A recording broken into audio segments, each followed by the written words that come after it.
अल्हम्दुलिल्लाह नहमदुहु नस्तईनुहु नस्तगफिरुहु व नु'मिनु बिही व नतवक्कलु अलैहि व नऊज़ु बिल्लाहि मिन शुरूरि अनफुसिना व मिन सय्यिआति अमालिना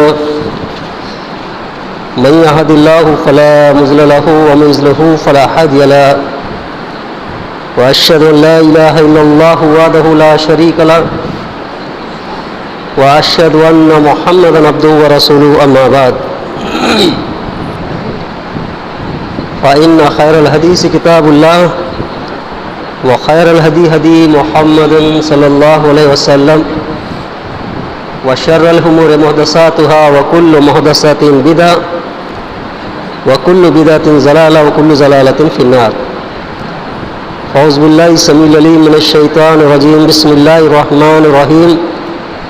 रब्बि इश्रह ली सदरी व यस्सिर ली अमरी वहलुल उक़दतम मिन लिसानी यफ़क़हू क़ौली रब्बी ज़िदनी इल्मा। क़ाल अल्लाहु तआला फ़िल क़ुरआनिल मजीद वल फ़ुरक़ानिल हमीद। बिस्मिल्लाहिर रहमानिर रहीम। या अय्युहल्लज़ीना आमनुत्तक़ुल्लाह हक़्क़ तुक़ातिही व ला तमूतुन्ना इल्ला व अंतुम मुस्लिमून। या अय्युहन्नासुत्तक़ू रब्बकुमुल्लज़ी ख़लक़कुम मिन नफ़्सिन वाहिदा व ख़लक़ मिन्हा ज़ौजहा व बस्स मिन्हुमा रिजालन कसीरन व निसाअ वत्तक़ुल्लाह लज़ी तसअलून बिही वल अरहाम इन्नल्लाह कान अलैकुम रक़ीबा। या अय्युहल्लज़ीना आमनुत्तक़ुल्लाह व क़ूलू क़ौलन सदीदा युस्लिह लकुम अमालकुम व यग़फ़िर लकुम ज़ुनूबकुम व मन युति'ल्लाह व रसूलहु फ़क़द फ़ाज़ फ़ौज़न अज़ीमा। फ़ज़्कुरूनी अज़्कुरुकुम वश्कुरू ली वला तकफ़ुरून। ప్రశంసములు గొప్పతనాలు పొగడ్తలు కేవలం సృష్టికర్త అయినటువంటి అల్లాహ్కు మాత్రమే శోభిస్తాయి. ఆయనే విశ్వాన్ని సృష్టించి ఈ విశ్వంలో ఉన్నతమైనటువంటి జీవరాశిగా మానవుణ్ణి సృష్టించాడు. మనిషికి ఉపయోగకరమైనటువంటి అన్ని సదుపాయాలు ఏర్పాటు చేసినవాడు అల్లాహ్ సుబ్హానహు వ తఆలా మాత్రమే. ఆయన ఒక్కడే, ఆయనకి సాటి మేటి ఎవరు లేరనేసి మనందరూ కూడా విశ్వసిస్తున్నాము, సాక్ష్యం ఇస్తున్నాము. అదేవిధంగా మానవులకు సన్మార్గము చూపుటకు వచ్చినటువంటి సర్వ ప్రవక్తలపై ఆ సృష్టికర్త అల్లాహ్ యొక్క శుభాలు కరుణలు కురిపించుగాక. ప్రత్యేకంగా చిట్ట చివరి ప్రవక్త ఆదర్శమూర్తి మహాప్రవక్త ముహమ్మద్ సల్లల్లాహు అలైహి వసల్లం వారిపై అల్లాహ్ యొక్క శుభాలు కరుణలు కురిపించుగాక. ప్రియులారా, ఈరోజు మీ ముందు చాలా ప్రధానమైనటువంటి చాలా ముఖ్యమైనటువంటి శీర్షిక తీసుకొని వచ్చాను. అల్లాహ్ సుబ్హానహు వ తఆలా యొక్క దైవదూతలు ఈ విషయం గురించి అన్వేషిస్తూ ఉంటారు. అల్లాహ్ యొక్క ప్రత్యేకమైనటువంటి దైవదూతలు, ఎంతోమంది దైవదూతలు ఉన్నారు ప్రపంచంలో. ఎల్లప్పుడూ వారు తిరుగుతూ ఉంటారు. కానీ ఈ విషయం గురించి అన్వేషిస్తూ ప్రపంచంలో తిరుగుతూ ఉంటారు. ఒకటి. రెండోది, అల్లాహ్ సుబ్హానహు వ తఆలా ఎవరైతే ఈ పని చేస్తారో వారి గురించి దైవదూతలు తన సమీపంలో ఉండేటటువంటి దైవదూతల దగ్గర ప్రస్తావిస్తూ ఉంటాడట. ఈరోజు మీ దగ్గర శీర్షిక పెట్టేది ఈ విషయాన్ని ఎవరైతే చేస్తూ ఉంటారో వారి గురించి అల్లాహ్ సుబ్హానహు వ తఆలా దైవదూతల్లో ప్రత్యేకమైనటువంటి సమీపంలో ఉండేటటువంటి దైవదూతల యొక్క సమావేశములను ప్రస్తావిస్తూ ఉంటాడట. దీన్ని బట్టి ఆలోచించండి, ఈ యొక్క శీర్షిక ఎంత ప్రధానమైనదో, చాలా ముఖ్యమైనది. ప్రియులారా, కొంచెం జాగ్రత్తగా మరొకసారి అరబ్బీలో దానికి వాక్యం చెబుతాను, వినండి. ఫజ్కురూని అజ్కురుకుం వష్కురూలి వలా తక్ఫురూన్. ఇది సూర బక్రా యొక్క వాక్యం. దీంట్లో పదాలు విడివిడిగా ఉన్నాయి. ఫజ్కురూని అన్నాడు ముందు, తర్వాత అజ్కురుకుం, తర్వాత అష్కురూలి. ఈ షుకుర్ అన్నది, జిక్ర్ అన్నది ఈ పదాల్లో ప్రస్తావించబడింది.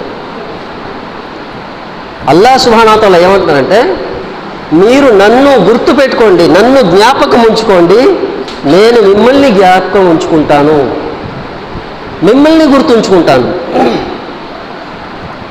మీరు కృతజ్ఞత కలుగుతూ ఉండండి, కృతజ్ఞతతో మీరు కలిసిపోకండి అని ప్రస్తావించాడు.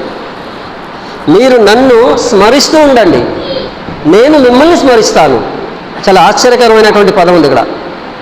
అల్లాకి మన స్మరణ ఏమి అవసరము? అల్లా మనకి అవసరం, అల్లా యొక్క స్మరణ మనకి అవసరం. కానీ అల్లాహ్ తాలా ఇక్కడ ఎలా ప్రస్తావిస్తున్నాడంటే ఆశ్చర్యకరమైనటువంటి విషయాన్ని పెడుతున్నాడు ఇక్కడ. ఏమనేసి, మీరు నన్ను స్మరించండి, నేను మిమ్మల్ని స్మరిస్తాను, మిమ్మల్ని జ్ఞాపకం ఉంచుకుంటాను. నాకు కృతజ్ఞులై ఉండండి, కృతజ్ఞతకు పాలపడకండి అంటున్నాడు అల్లాహ్ సుబ్హానహు.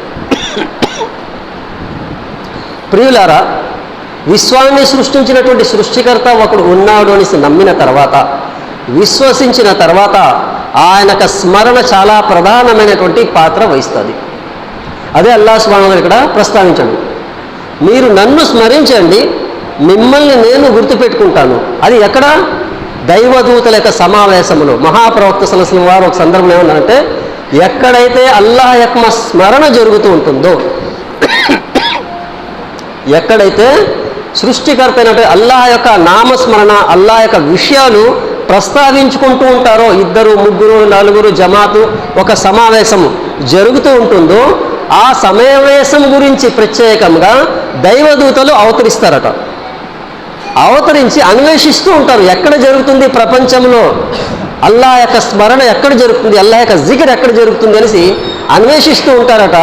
ఎప్పుడైతే ఈ సమావేశం వారికి కనబడుతుందో వెంటనే వాళ్ళు ఇక్కడికి వచ్చి మిగిలిన వాళ్ళకి ఆహ్వానిస్తారట. రండి రండి, మనం అన్వేషించేటటువంటిది ఇక్కడ దొరికింది, రండి ఇక్కడ సమావేశం అవుతుంది అనేసి మిగిలిన దైవదూతలు కూడా పిలుచుకొని ఆ సమావేశంలో కూర్చుంటారట. సహీహ్ బుఖారీ యొక్క హదీస్ అన్నమాట. కూర్చున్న తర్వాత ఆ సమావేశం వింటారు. వాళ్ళు కూడా ఎంతమంది అయితే వస్తారో వారందరి గురించి కూడా దృష్టి సారిస్తూ ఉంటారు. ఆ సమావేశం ఎప్పుడైతే ముగించడం జరుగుతుందో ఆ దైవదూతలు అల్లాహ్ సుబ్హానహు వ తఆలా దగ్గరికి వెళ్ళిపోతారు. అల్లాహ్ తాలాకి సర్వము తెలుసు, అయినా ఈ దైవదూతలు వెళ్ళి ప్రస్తావిస్తారట, ఓ అల్లాహ్, ఫలానా ప్రదేశంలోని ఫలానా సమావేశం జరుగుతుంది, నీ యొక్క విషయాల గురించి ప్రస్తావిస్తున్నారు. అల్లాహ్ సుబ్హానహు వ తఆలా ప్రశ్నిస్తాడట. బుఖారీలో సుదీర్ఘమైనటువంటి హదీసు ఏమని ప్రస్తావిస్తాడట, మీరు వారికి ఏమి చూసి వచ్చారు? ఓ అల్లాహ్, నీ యొక్క జిక్ర్ చేస్తారు, నీ యొక్క నామస్మరణ చేస్తారు, నీ విషయాలు ప్రస్తావించుకుంటున్నారు.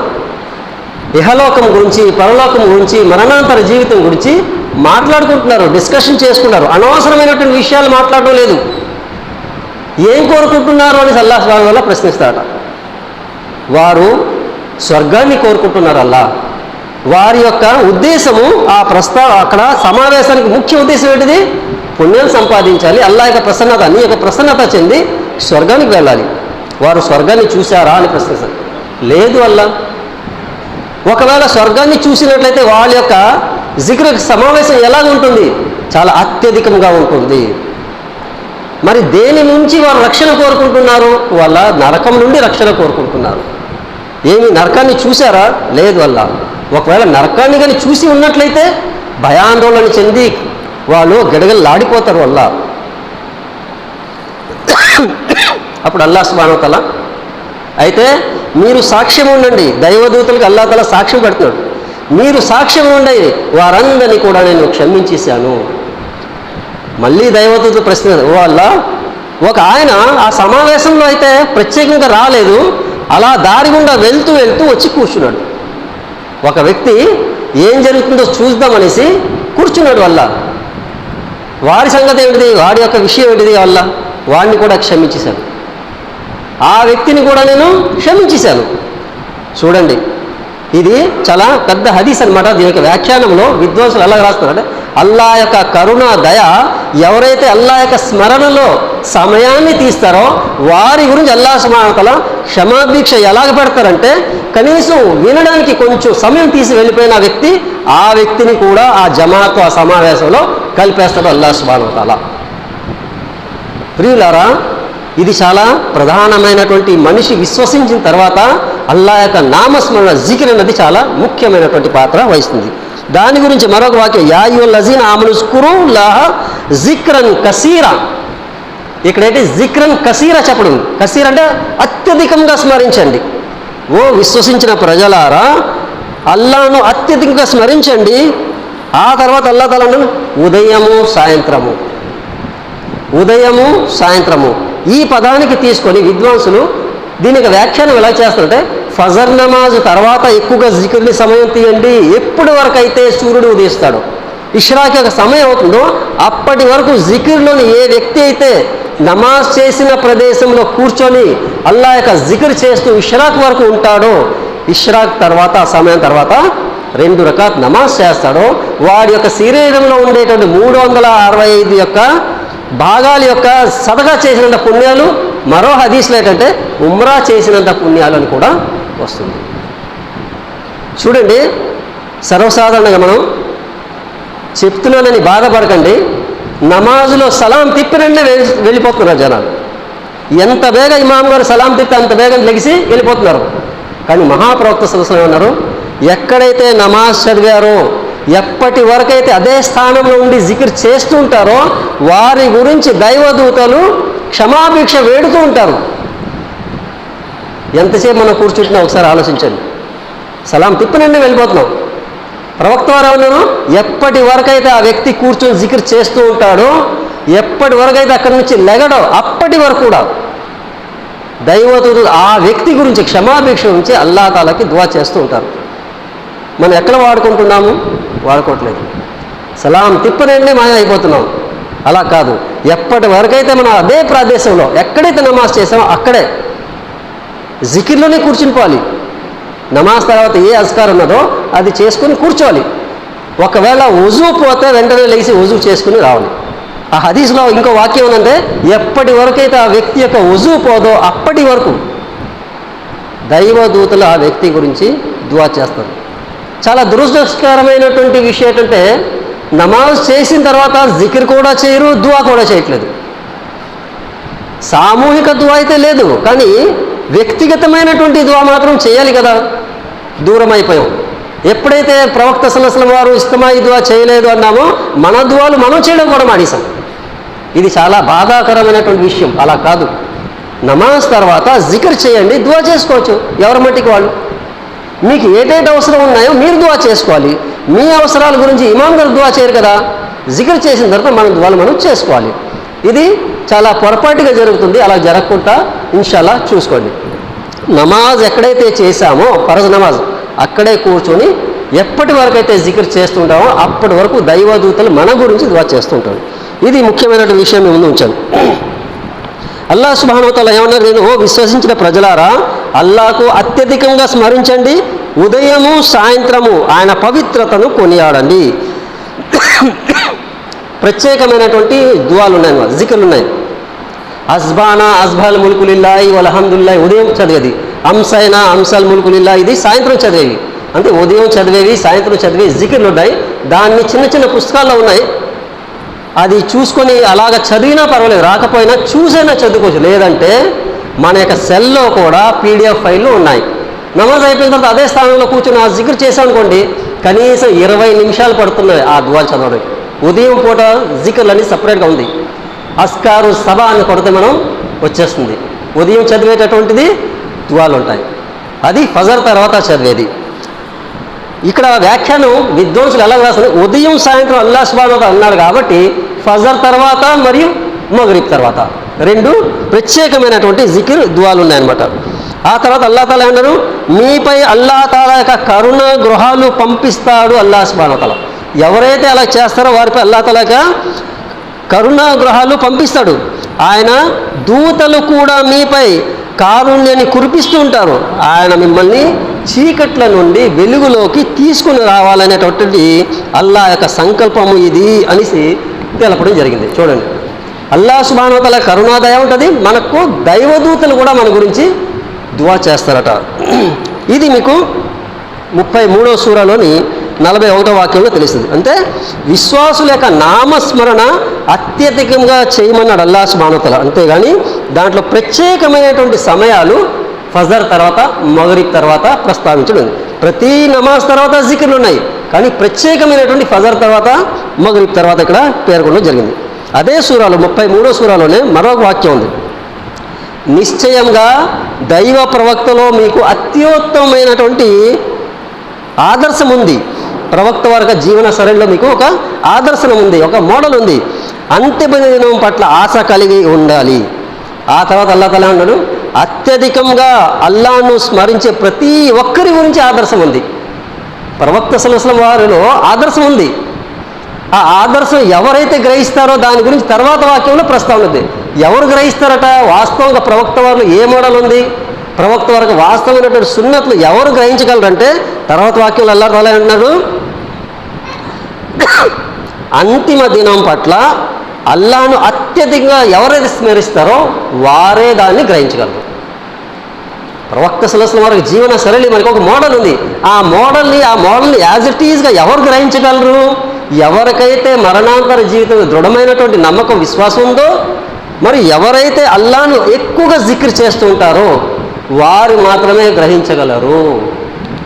చాలా ముఖ్యమైన పాయింట్ ఉంది ఇక్కడ. ప్రవక్త సల్లల్లాహు అలైహి వసల్లం వారు చిట్ట చివరి ప్రవక్త. ఆయన సున్నతులపై మనం ఆచరించాలి. ఎప్పుడు ఆచరించగలడు వ్యక్తి? ఎప్పుడైతే మరణాంతర జీవితంపై దృఢమైనటువంటి విశ్వాసం ఉందో, మనం చేసుకున్న కర్మలు అల్లాహ్ యొక్క ఆజ్ఞ ప్రకారంగా ఉందా లేదా, ప్రవక్త సల్లల్లాహు అలైహి వసల్లం వారి యొక్క జీవన విధానంగా మనం చేస్తున్నామా లేదా, దీని గురించి అల్లాహ్ తఆలా ప్రశ్నిస్తాడు కదా అని భయభక్తి ఉన్నవాడు, అల్లాహ్ యొక్క స్మరణ ఎక్కువ చేసేవాడు మాత్రమే గ్రహించగలడు, లేదంటే గ్రహించలేరు. ఇది ముఖ్యమైన విషయం ఇక్కడ చెప్పలేదు. ఆ తర్వాత అల్లాహ్ సుబ్హానహు వ తఆలా స్త్రీలు పురుషుల గురించి చాలా విషయాలు ప్రస్తావించండి. నిశ్చయంగా ముస్లింలైనా స్త్రీలైనా పురుషులైనా, విశ్వాసులైన పురుషులైనా విశ్వాసులైన స్త్రీలైనా, విధేయులైన పురుషులైన విధేయురాలైన స్త్రీలైనా, సత్యసంధులైన పురుషులైనా సత్యసంధులైన స్త్రీలైనా, సహనశీలైన పురుషులైనా సహనశీలైన స్త్రీలైనా, అనుకోగలిగిన పురుషులైనా అనుకోగలిగిన స్త్రీలైనా, దాన ధర్మాలు చేసేటటువంటి పురుషులైనా దాన ధర్మాలు చేసే స్త్రీలైనా, ఉపవాసం ఉండే పురుషులైనా ఉపవాసం ఉన్న స్త్రీలైనా సరే, ఇవన్నీ కూడా ప్రస్తావించే చూడండి ఎంత చక్కగా అన్ని విషయాలు. ఇక్కడ స్త్రీ పురుషులపై కూడా ఇవన్నీ విధులు అన్నమాట. ఆ తర్వాత ఏమంటారు? ఉపవాసం ఉండే స్త్రీలైనా, తమ మర్మాంగాలను కాపాడుకునే పురుషులైనా, మర్మాంగాలను కాపాడుకునే స్త్రీలైనా, అల్లాహ్ను అత్యధికంగా స్మరించే పురుషులు, స్మరించే స్త్రీలు, వీరందరి కోసం విస్తృతమైనటువంటి మన్నింపు, గొప్ప పుణ్యఫలం సిద్ధం చేసి ఉంచాడు. చూడండి, అంటే ఖానితీన ఖానితాత్, సాదిఖీన సాదిఖాత్, స్వాయిమీన సాయిమ, ఎన్ని వాక్యాలు వచ్చిన తర్వాత చివరికి అల్లాహ్ తఆలా ఏమంటాడు? స్త్రీ పురుషులు ఇద్దరికి కలిపి చెప్తున్నాడు. ఎవరైతే అత్యధికంగా అల్లాహ్ను స్మరిస్తారో వీరిలోని వారి గురించి విస్తృతమైనటువంటి మన్నింపు ఉంది. వారి యొక్క పాపాలను అల్లాహ్ సుబ్హానహు వ తఆలా క్షమించేస్తాడట. అంతేకాదు గొప్ప పుణ్యఫలం కూడా సిద్ధం చేసి ఉంచాడు. అంటే స్వర్గం సిద్ధం చేసి ఉంచాడు. దాని అర్థం చూసారా ప్రియులారా? ఇవన్నీ ఆచరిస్తూ, ఎందుకు అన్ని ఆచరించమని, అన్ని ఆచరిస్తూ కూడా జిక్రమానే అత్యధికం చేయాలి అని లాస్ట్లో ఒక పాయింట్ పెట్టేశాడు. మీరు ఉపవాసాలు ఉండండి, నమాజ్ చేయండి, సదకా చేయండి, దాన ధర్మాలు చేయండి, మీ మర్మాగలు మీరు కాపాడుకోండి, ఇవన్నీ చేస్తూ అల్లాహ్ను మాత్రం అత్యధికంగా స్మరించండి అనేసి ఒక కండిషన్ పెట్టేశాడు అల్లాహ్ సుబ్హానహు వ తఆలా. దీన్ని బట్టి ఆలోచించండి. దీని గురించి ఒక హదీస్ మహాప్రవక్త సల్లల్లాహు అలైహి వసల్లం అన్నారు, ఇంతకు ముందు కూడా నేను ప్రస్తావించాను. మీ యొక్క నాలిక ఏ విధంగా అయితే తడిగా ఉంటుందో ఆ విధంగా అల్లాహ్ యొక్క స్మరణ ద్వారాగా మీరు తడిగా ఉంచండి అన్నారు మహాప్రవక్త సల్లల్లాహు అలైహి వసల్లం. దాని అర్థం ఏంటంటే, మనిషి యొక్క నాలిక తడి ఉన్నప్పుడు వాడు బ్రతికి ఉన్నవాడితో సమానం. ఎప్పుడైతే నాలిక ఎండిపోతుందో మనిషి చనిపోతాడు. నాలిక ఎప్పుడైతే పొడి పొడిగా తయారైపోతుందో మనిషి చనిపోతుంది. అందుకే డాక్టర్ నాలిక తీస్తాడు, చూస్తాడు, దాని కలర్ చూస్తాడు, దాని ఉమ్మ ఎలా ఉంది ఏంటి అన్నీ చూడడానికి కారణం ఏంటిది? నాలిక ఎప్పటి వరకు అయితే తడిగా ఉంటుందో మనిషి బ్రతికి ఉంటాడు. ఎప్పుడైతే నాలిక ఆరిపోయిందో మనిషి చనిపోయిన వాడితో సమానం. అందుకే ప్రవక్త సల్లల్లాహు అలైహి వసల్లం అన్నారు, మీ నాలిక ఎలాగైతే తడిగా ఉందో ఆ విధంగా మీరు జికిర్తో ఎల్లప్పుడూ జికిర్ చేస్తూ ఉండండి అన్నారు మహాప్రవక్త సల్లల్లాహు అలైహి వసల్లం. ఇది ఒక హదీస్. మరొక హదీస్ గుర్తుకొచ్చింది. అదేంటంటే మహాప్రవక్త సల్లల్లాహు అలైహి వసల్లం ఏమన్నారంటే, జికిర్ నామస్మరణ చేస్తూ మీ యొక్క సమయాన్ని గడుపుతూ ఉండాలి. ఏ క్షణం కూడా జికిర్ నుంచి ఖాళీగా ఉండకూడదు. అల్లాహ్ యొక్క జికిర్ ఎల్లప్పుడూ కూడా నాలిక మీద ఉండాలి. అల్లాహ్ సుబ్హానహు వ తఆలా ఖురాన్ గ్రంథంలో ఒక ప్రదేశంలో ఏమన్నారంటే, నా యొక్క దాసులు ఎవరంటే నడుస్తూ కూర్చుంటూ పడుకున్నా సరే నా యొక్క నామస్మరణ చేస్తూనే ఉంటారట. మళ్ళీ ఏమంటారట, ఈ విశ్వంలో చూసి వల్ల ఇవన్నీ కూడా అనవసరంగా నువ్వు సృష్టించలేదు అనేసి అల్లాహ్ యొక్క గొప్పతనాన్ని కొనియాడతారట. అల్లాహు అక్బర్. నామస్మరణ ఎలా చేయాలట? ఏ చూసినా సరే అల్లాహ్ యొక్క గొప్పతనం గుర్తుకు రావాలి. అల్లాహ్ యొక్క నామస్మరణ జిక్ర్ చేయాలి. ఎలా చేయాలట? నడుస్తున్నా సరే చేయాలి, కూర్చున్నా సరే చేయాలి, పడుకున్నా సరే చేయాలి. ఈ జిక్ర్ ఎల్లప్పుడూ మనిషి యొక్క నాలుకపై ఉండాలన్నమాట. మరో సందర్భంలో ప్రవక్త సల్లల్లాహు అలైహి వసల్లం ఉన్నారంటే, జిక్ర్ చేసే వ్యక్తి బ్రతికి ఉన్నవాడితో సమానము, ఎవరైతే జిక్ర్ చేయడో వాడు చచ్చిపోయిన వాడితో సమానము అన్నారు మహాప్రవక్త సల్లల్లాహు అలైహి వసల్లం. మనిషి మనిషిలాగే ఉన్నాడు, కానీ అల్లాహ్ జిక్ర్ చేయడు ఎప్పుడు. వాడు చనిపోయిన వాడితో సమానం. మనిషి అయితే తిరుగుతున్నాడు, మాట్లాడుతున్నాడు, తింటున్నాడు, అన్నీ చేస్తున్నాడు, కానీ వాడు వాస్తవానికి మనిషి కాదు. అల్లాహ్ యొక్క జిక్ర్ చేసిన వాడు బ్రతికి ఉన్నవాడితో సమానము, ఎవరైతే జిక్ర్ చేయడవాడు చనిపోయిన వాడితో సమానం అన్నారు మహాప్రవక్త సల్లల్లాహు అలైహి వసల్లం. చూడండి జిక్ర్ యొక్క స్థానం ఎంత ఉందో. మరి ఈ జిక్ర్లో ఉత్తమమైనటువంటి జిక్ర్ ఏమిటిది? లా ఇలాహా ఇల్లల్లాహ్. అన్నిటికన్నా ఎక్కువ జిక్ర్లోని అత్యధికంగా శ్రేష్టమైనటువంటి జిక్ర్లోనే ఏమొస్తుంది? లా ఇలాహా ఇల్లల్లాహ్ వస్తుంది. తర్వాత సుబ్హానల్లాహ్, అల్హమ్దులిల్లాహ్, లా హౌల వలా ఖువత ఇల్లా బిల్లాహ్, లా ఇలాహ ఇల్లల్లాహ్ వహదహు లా షరీక లహుల్ ముల్కు వలహుల్ హమ్దు వలా కుల్లి షైఇన్ ఖదీర్. ఇవన్నీ కూడా వస్తాయి, కానీ అత్యధికం శ్రేష్టమైనటువంటి ఫస్ట్ ప్లేస్లో వచ్చేది లా ఇలాహా ఇల్లల్లాహ్. జిక్ర్లోని అత్యధికంగా ఎక్కువగా పలికేటటువంటిది ఇది. ఆ తర్వాత అల్లాహ్ సుబ్హానహు వ తఆలా సూరే జుమాలో జుమా గురించి ప్రస్తావిస్తున్నారు. యా అయ్యుహల్లజీన ఆమనూ ఇజా నూదియ లిస్సలాతి మిన్ యౌమిల్ జుమాతి ఫసౌ ఇలా జిక్రిల్లాహి.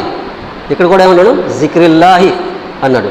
ఇలా జిక్రిల్లాహి వజ్రుల్ by జాలికుం ఖైరుల్ లకుం in కుంతుం తఅలమూన్ Faiza ఖుజియతిస్ సలాతు ఫంతషిరు fill Arji వబ్తహు మిన్ ఫజ్లిల్లాహి జిక్రు. మళ్ళీ ఇక్కడ వచ్చింది జిక్రుల్లాహి కసీరన్ లఅల్లకుం తుఫ్లిహూన్ అంటాడు అన్నమాట.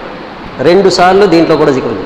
మీరు శుక్రవారం రోజు ఎప్పుడైతే అల్లాహ్ యొక్క పిలుపు వస్తుందో మీరు అన్ని పనులు వదిలేసి మీరు అల్లాహ్ వైపు మరలండి, మసీదు వైపు వెళ్ళిపోండి, మీరు అల్లాహ్ ధ్యానం వైపు పరిగెత్తండి, త్వరపడండి. అల్లాహ్ యొక్క జిక్ర్ వైపు ఏం చేయాలట? త్వరపడాలి, పరిగెత్తాలి అంటున్నాడు అల్లాహ్ సుబ్హానహు వ తఆలా. క్రియ విక్రయాలు వదిలిపెట్టండి. మీరు కనుక తెలుసుకోగలిగితే ఇది మీ కొరకు ఎంతో మేలైనది. మీరు నమాజ్ ముగించిన తర్వాత భూమిపై విస్తరించండి, దైవానుగ్రహాన్ని అన్వేషించండి, ఎక్కువగా అల్లాహ్ను స్మరిస్తూ ఉండండి. సార్, నమాజ్ అయిపోయిన తర్వాత మీ పనులు మీరు వెళ్ళిపోండి, కానీ అల్లాహ్ యొక్క జిక్ర్ మాత్రం చేస్తుండండి, వదలలేదు. ఇక్కడ కూడా మీ పనులు చేస్తూ కూడా అల్లాహ్ యొక్క జిక్ర్ని మానకూడదు. మన బండి మీద వెళ్తుంటాం, రోడ్డు చూస్తుంటాం అన్నీను, కానీ జిక్ర్ కూడా చేస్తూ ఉండాలి. నడుస్తుంటాం, జిక్ర్ చేయాలి, కూర్చుంటాం, జిక్ర్ చేయాలి. ప్రతి సమయంలో కూడా జిక్ర్ తప్పనిసరిగా చేస్తూ ఉండాలి. ఇది ఇంత దిట్టంగా ఇంత ఖచ్చితంగా ఎందుకు చెప్తున్నానంటే, మనం చాలా సమయము వృధా చేసుకుంటున్నాం. మాటల్లోని, మీటింగ్లోని, సెల్లోని, టీవీల్లోని వేరే వేరే ప్రాపంచిక విషయాలు మాట్లాడుకొని మనం వృధా చేసుకుంటాం. సమయాన్ని మాత్రం వృధా చేసుకోకండి. ఖాళీగా కూర్చున్నారు, జిక్ర్ చేసుకుని కూర్చోండి, పర్వాలేదు. ఖాళీగా కూర్చున్నారు, ఏం పని లేదు, జిక్ర్ చేసుకుని కూర్చోండి. లేకపోతే ఖురాన్ చదవండి. ఖురాన్ కూడా జిక్ర్ చెప్పబడింది. ఖురాన్ చదవడం కూడా జిక్ర్లో ఒక భాగమే. ఇన్నా నహను జిక్ర్ అని అనమాట. నేను ఖురాన్ని అవతరింపజేశాను, దీని యొక్క పరిరక్షణ నేనే చేస్తాను అన్న అల్లాహ్ సుబ్హానహు వ తఆలా. ఖురాన్ చదవడం కూడా జిక్ర్లోనే ప్రస్తావన వస్తుంది. లేదు, నఫిల్ నమాజ్ చేసుకోండి, సమయం మాత్రం వృధా చేసుకోకూడదు. తర్వాత ఏమన్నాడు? తద్వారా మీరు సాఫల్యం పొందవచ్చు, మీరు కామ్యాబ్ అయిపోతారు, మీరు సాఫల్యం పొందుతారు. ఇది కానీ చేసినట్లయితే ఎలాగా? అజాబ్ వెంటనే మీరు మసీదుకి వచ్చేయండి, నమాజ్ చేసుకోండి. నమాజ్ చేసిన తర్వాత మీ యొక్క పనులు మీరు ప్రపంచంలో వెళ్ళిపోండి, అన్వేషణకు వచ్చి. వెళ్ళిపోయినప్పుడు వెళ్ళిన తర్వాత కూడా మీరు జిక్ర్ మాత్రం మానవద్దు అన్నాడు అల్లాహ్ తఆలా. జిక్ర్ చేయమన్నాడు. మరొక దగ్గర ఇమ్రాన్ అలైహిస్సలాం వారు దువా చేస్తారు. ఏమని? ఓ అల్లాహ్ నాకు ఒక సంతానాన్ని ప్రసాదించి ముస్లిమాన్ని అయిపోయినని సూరా అల్ ఇమ్రాన్లో వస్తుంది. దువా చేసిన తర్వాత అల్లాహ్ తఆలా ఏమంటాడు? నీకు సంతానం కలుగుతుంది, దానికి ఏదైనా సూచన చెప్పు అల్లాహ్ అనేసి ఇమ్రాన్ అలైహిస్సలాం వారు అడుగుతారు. అడిగితే అల్లాహ్ తఆలా ఏమన్నాడు? నువ్వు ఎవరితో కూడా మాట్లాడవు, 3 రోజుల వరకు మాట్లాడవు ఎవరితోటి, కానీ నా జిక్ర్ మాత్రం చేస్తూ ఉండు. సూరా అల్ ఇమ్రాన్లో ఉంది. నువ్వు ఎవరితో మాట్లాడొద్దు, ఎవరితో మాట్లాడొద్దు 3 రోజుల వరకు, కానీ జిక్ర్ మాత్రం నువ్వు చేస్తుంది సుమా అన్నాడు అల్లాహ్ సుబ్హానహు వ తఆలా. చూసారా? ఏదైనా బహుమానం ప్రసాదించినప్పుడు కూడా మనం జిక్ర్ చేయాలి. ఇది చాలా ముఖ్యం అనమాట. సూరా అల్ ఇమ్రాన్లోనే అది వస్తుందన్నమాట. ఆ తర్వాత చూడండి 29వ సూరాలోనే ప్రవక్త సల్లల్లాహు అలైహి వసల్లం వారికి కూడా అల్లాహ్ సుబ్హానహు వ తఆలా తెలియపరుస్తున్నారు. చూడండి ఏమిటి? ఓ ప్రవక్త, నీ వైపు పంపబడిన వహీ గ్రంథాన్ని పారాయణం చేస్తుండు, నమాజు నెలకొల్పుతుండు. నిశ్చయంగా నమాజు సిగ్గుమాలిన పని నుంచి, చెడు విషయాల నుంచి దూరం చేస్తుంది. నిశ్చయంగా అల్లా స్మరణ చాలా గొప్ప విషయం అన్న సంగతి మరవరాదు. మీరు చేసేదంతా కూడా అల్లాహకు తెలుసు. ఇన్న సలాత తన్హా అనిల్ ఫాషాయి వల్ మున్కర్, తర్వాత ఆ వాక్యం వస్తుంది అన్నమాట. నిశ్చయంగా నమాజు అన్ని చెడులు దూరం చేసేస్తుంది. నమాజును స్థాపించే అన్న తర్వాత ఏమన్నా అల్లా తఆలా, నమాజ్ అయిపోయిన తర్వాత కూడా మీరు జికర్ చేయాలి. అందుగురించి నమాజ్ తర్వాత జికర్లు కూడా చాలా ముఖ్యమైనటువంటి పాత్ర. చూడండి, ఆశ్చర్యం వేస్తుంది. సలాం తిప్పినట్టు ఏం చెప్తాం? అల్లాహు అక్బర్ ఒకసారి, అస్తగఫుల్లా 3 సార్లు చెప్తాం. మనం చేసేది ఏమిటిది? నమాజ్, పుణ్యకార్యము. అల్లాహ్ తాలాకి అన్ని ఆరాధనలో నమాజ్ చాలా ఇష్టం ఉన్నటువంటి ఆరాధన. నమాజ్ చేసిన వెంటనే మళ్ళీ మనం అస్తగఫుల్లా ఎందుకు చెప్పాము? ఈ నమాజ్లో చదివినటువంటి ఏదైనా చిన్న చిన్న పొరపాట్లు ఏదైనా జరిగినట్లయితే వాళ్ళ నన్ను క్షమించు అనేసి వెంటనే జిక్ర్ చేసిన వాళ్ళ. నమాజ్ తర్వాత చాలా జిక్రులు ఉన్నాయి, అవన్నీ కూడా మనం చేస్తూ ఉండాలి, మానకూడదు. ఎందుకంటే జిక్ర్ యొక్క స్థానం చాలా గొప్ప స్థానం ఉంది. ఆ తర్వాత చూడండి, ఇందాక చెప్పాను కదా, సూరే ఆరాఫ్లో ఉంది, సూరే అన్ఫాల్లో ఉంది. నిజమైన విశ్వాసులు ఎటువంటి వారంటే అల్లా ప్రస్తావన రాగానే వారి యొక్క హృదయాలు భయంతో వణుకుతాయి. అల్లా ఆయతులు వాళ్ళ ముందు పఠించినప్పుడు వారి విశ్వాసాన్ని మరింత వృద్ధి చేస్తాడు. వారు తమ ప్రభువునే నమ్ముకుంటారు. ఎప్పుడైతే ఖురాన్ యొక్క వాక్యాలు వింటారో, జిక్ర్ చేసిన వాళ్ళకి క్వాలిటీ ఎలా ఉంటుందంటే వారి యొక్క మనసులు కంపించిపోతాయి అన్నమాట. స్వర్గ విషయాలు వచ్చినప్పుడు కోరిక వస్తుంది, నరక విషయాలు ఖురాన్లో వచ్చినప్పుడు భయభీతి కలుగుతుంది అనమాట. అది ఎప్పుడు వస్తుంది మనసులోని? అల్లాహ్ యొక్క నామస్మరణ, జికర్ ఎక్కువగా, అల్లాహ్ని ఎక్కువగా జ్ఞాపకం చేసుకున్నట్లయితే అలాగా మనిషి ఆ విధంగా ఉంటాడనేసి ఇక్కడ చెప్పడం జరిగింది. చివరిగా మరో వాక్యం ఎత్తి నేను ముగించేస్తున్నాను ఇన్షాల్లా. చూడండి, నిశ్చయంగా సూరా అల్ ఇమ్రాన్ యొక్క వాక్యం, నిశ్చయంగా భూమి ఆకాశాల సృష్టిలో, రేయింపవులు రాకపోకల్లో విజ్ఞులు ఎన్నో సూచనలు ఉన్నాయి. అంటే తెలివి గల వారికి ఎన్నో సూచనలు ఉన్నాయి దీంట్లోనే. ఏమిటిది? రాత్రింపగులు రావడంలో. ఆ తర్వాత ఏమంటున్నాడు చూడు, వారు నిల్చొని కూర్చొని తమ పడకలపై ఒత్తిగా అల్లాహ్ను స్మరిస్తూ ఉంటారు. భయభీతి కలిగిన వాళ్ళు, తెలివైనటువంటి వాళ్ళు ఏం చేస్తారట? నిలబడినా, నడుస్తున్నా, కూర్చున్నా, పడుకున్నా సరే అల్లాహ్ యొక్క నామస్మరణ చేస్తాడు. భూమి ఆకాశాల సృష్టిని గురించి యోచన చేస్తూ ఉంటారు, ఆలోచిస్తారట. ఈ యొక్క విశ్వంలో ఉండేటువంటి వస్తువును చూసి అల్లాహ్ గుర్తు వస్తాడు, వెంటనే ఆలోచిస్తారు వాళ్ళు. వారు ఇలా అంటారట, ఓ మా ప్రభు, నువ్వు ఈ సృష్టిని నిరర్ధకంగా చేయలేదు, నువ్వు పవిత్రుడివి, మమ్మల్ని నరకం నుండి కాపాడు అనేసి దువా చేసుకుంటారు. చూసారా, అల్లాహ్ను ఎక్కువగా స్మరిస్తారు ఇలాంటి వారు. ఆ తర్వాత చివరిగా 13వ సూరాలో, ఇంతకుముందు కూడా ఒక బయాన్లో చెప్పున్నాను, విశ్వసించిన వారి హృదయాలు అల్లాహ్ స్మరణ ద్వారా తృప్తి చెందుతాయి. ఇది చాలా ముఖ్యం. ప్రపంచంలో ఎవ్వరికి కూడా సుఖశాంతి లేదు. ఏదో ఒక గందరగోళంలో మనిషి మునిగిపోయి ఉన్నాడు. మనశ్శాంతి గురించి ఏదేదో చేస్తున్నాడు, మెడిటేషన్ చేస్తున్నాడు, అదేదేదో బందులు వేసుకుంటున్నాడు, రకరకాలైనటువంటి పనులు చేస్తాడు మనిషి ప్రశాంతత గురించి. కానీ అల్లాహ్ తాలా ఏమంటున్నాడో చూడండి, మీకు ప్రశాంతత కావాలంటే, మీ యొక్క మనసులు తృప్తిగా ఉండాలంటే విశ్వసించిన హృదయాలు అల్లాహ్ స్మరణ ద్వారా మాత్రమే తృప్తి చెందుతాయి. అల్లాహ్ స్మరణ ద్వారానే హృదయాలు నెమ్మదిస్తాయి, ప్రశాంతత కలుగుతుందట. మీరు ఎన్ని కష్టాల్లో ఉండండి, ప్రవక్త సల్లల్లాహు అలైహి వసల్లం ఏం చేశారు? ఏదైనా ఇబ్బంది వస్తే వెంటనే 2 రకాల నమాజ్ చేసి అల్లాహ్ యొక్క జికిర్లో కూర్చుండేవాళ్ళు. మనకి ఎన్ని ఇబ్బందులు కష్టాలు ఉంటే ఒక వజూ చేసుకుని 2 రకాల నమాజ్ చేసుకోండి, అల్లాహ్కి దువా చేసుకోండి, మీ యొక్క మనసు తృప్తిగా ఉంటుంది, ప్రశాంతత లభిస్తుంది. ఇది వాస్తవం అన్నమాట. అల్లాహ్ సుబ్హానహు వ తఆలా మనందరినీ కూడా అల్లాహ్ యొక్క జికిర్, నామస్మరణ ఎక్కువ చేస్తూ జీవితం గడిపే సౌభాగ్యాన్ని ప్రసాదించాక. ఆమీన్. సుబ్హానకల్లాహు బిహమ్దిక అష్హదు లా ఇలాహా ఇల్లా అంత అస్తగ్ఫిరుక వ అతూబు ఇలైక్. అస్సలాము అలైకుం వ రహ్మతుల్లాహి వ బరకాతుహు.